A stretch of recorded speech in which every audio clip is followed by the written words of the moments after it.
आज भेट दिलेली आहे, काय म्हणणं आहे? काय नाही बोलणार मला, आपण दुसरीकडे हॉटेलला जाऊ, तिकडे बसू खाली, मला इकडे असं भावनिक झाला. न्याय मिळालाच पाहिजे. दोन मुली माझ्यासमोर रडतात, मला मुलाची आठवण आली. काय होईल, मी गेलो तर काय होईल त्या मुलाचं? त्या दोन मुली तुम्ही आज पत्रकार इथे सोडा, तुमचा माणूस जिवंत आहे की नाही, काय परिस्थिती करू आणि भाजपला मला एवढंच विचारलं, तुमची पातळी एवढी पडली आहे, एवढी पडली,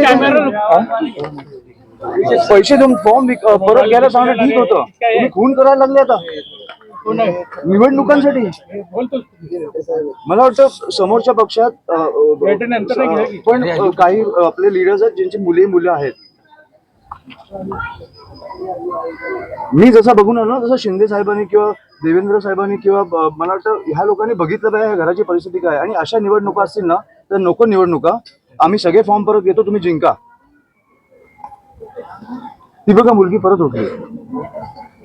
अशा निवडणुका ही आपल्या महाराष्ट्राची परिस्थिती आणून ठेवली आहे तुम्ही. मी कधीही कोणी वारल्यावर राजकारण करत नाही, आणि आज पण मी नव्हतो करायला आलो. पण तुम्हाला कधीतरी कळणार आहे की नाही की तुमचे राज्य कुठे नेऊन ठेवलंय तुम्ही. मला वाटतं आपल्या सगळ्यातला एक माणूस जागा झाला पाहिजे आणि ह्या गोष्टींचा विचार केला पाहिजे.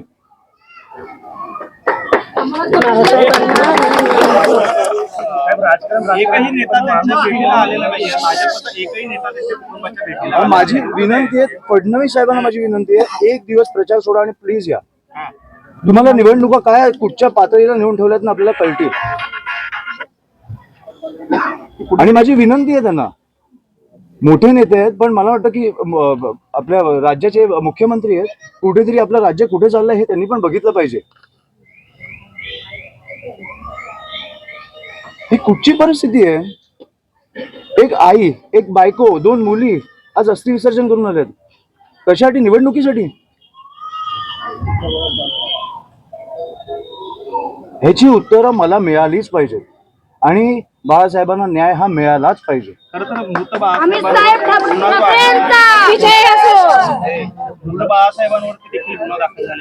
मंडईचे मला वाटतं एक दिवस सोलापूरला येऊन ते जाऊ शकतात. ही राजकारणाची परिस्थिती मी सहन नाही करू शकत. आपलं राज्य असं नाही असू शकत. आणि मला वाटतं सोलापूरकर म्हणून पण तुम्ही विचार केला पाहिजे की हे कुठे नेतंय आपलं शहर. बाकी सगळं ठीक आहे, 70 ठिकाणी तुम्ही जिंकला, बिनविरोध जिंका, मजा करा. पुढे 5 वर्ष 10 वर्ष रस्त्यांची वाट लावा, सगळं करा. खून नाही झाले पाहिजे. तुम्ही खुनापर्यंत पोहोचताय आता. मला